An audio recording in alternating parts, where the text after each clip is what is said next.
Halos parte na talaga ng trabaho ko ang makapulot ng cellphone.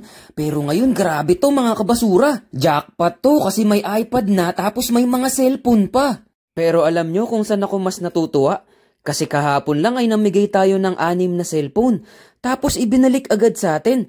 Grabe talaga magbalik yung tadhana, no? Ayun, ito ganda oh. Ang ganda, tingnan nyo oh. Oh, walang basag.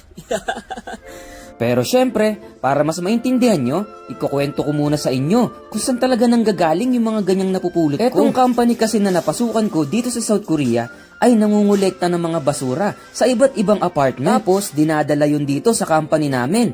At ang trabaho namin ay ang mag-segregate ng mga basura. Mostly, ang mga pinaghihiwa-hiwalay namin ay yung mga recyclable. Kagaya ng mga lata, bakal, bote, plastic, karton, iba-ibang klase basta pwedeng i-recycle. Ibig sabihin, yung mga tinatapon ng mga Koreano ay dito bumabagsak sa amin. Kaya kami nakakapulot ng mga iba't ibang gamit. Ewan ko, pero may ugali kasi yung mga Koreano na kahit hindi pa sira, ay tinatapon na nila basta meron na silang pamalit. Kaya kung minsan ay nakakakita talaga ako dito ng mga gamit na mukhang bago pa talaga. Kaya kapag nakakakita talaga ako ay tinatabi ko talaga. Kasi sayang, naaalala ko kasi nung nasa Pinas pa ako, hindi ko talaga kayang bumili ng mga ganong klaseng gamit. Ultimo mga mamahaling gadgets, dito talaga ay tinatapon lang. Kagaya nga ng napulot ko ngayong araw. Alam ko na talaga na makakapulot ako ng mga cellphone kasi araw-araw naman. Kaya lang hindi ko talaga inaasahan ng ganito kagrabe. Kasi 5 piraso yung napulot ko ngayon.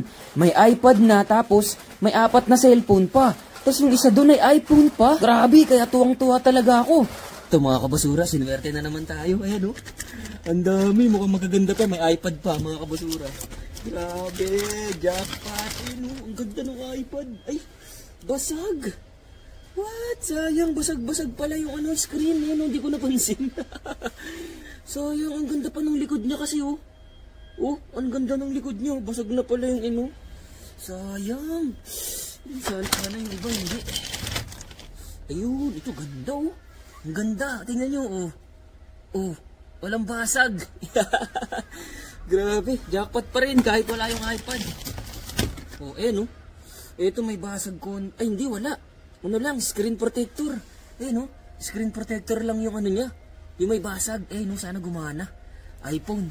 Nakadalawa na kagad. Ayos. Oh, ito, ang ganda pa oh. Oh. Oh. Oh, walang mga sira. Tabi natin. Ito oh. Ito, medyo na to. Old model. Ayan oh. Medyo okay na to, wag na to. Hindi ko na kukunin. Ito na lang. Oh, nakatatlo tayo. Ang gaganda. Ngayon, testing ko to kung gagana. Sana gumana. Nakakatuwa kasi kahapon lang, namigay tayo ng 6, no? Talagang kapag namimigay ka pala talaga, ibabalik sa'yo, no? Testing natin. Sana gumana. Ayun.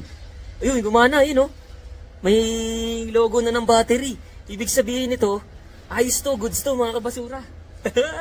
Nice one, 1-0. Ito pa, ito naman yung isa. Yun, gumana ulit, no? Di ba? 2-0. Ayos na. Oh, uuwi ko na to. Uuwi ko na to mga kabasura. Safety na. Etong isa, sa bahay ko na-testing kasi wala akong pang-testing ng dito, iPhone.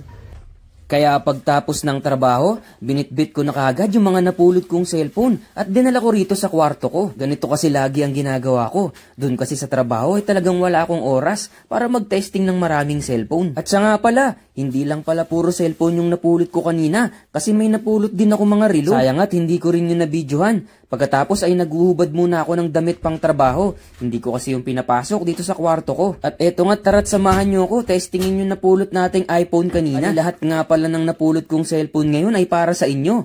Always naman, di ba? Testing natin, kabasura.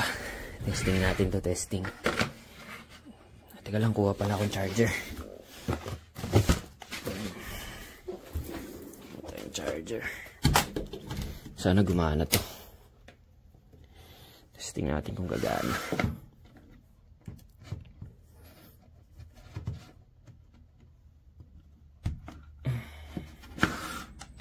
Sana mag-charge. Ito na mga kabasura. So, matagal ko na siyang chinarge, pero wala. Hindi umilaw. Ayos lang. At least kahit pa paano nakadalawa tayo. Ayan. So, ang ganda pa oh. Grabe.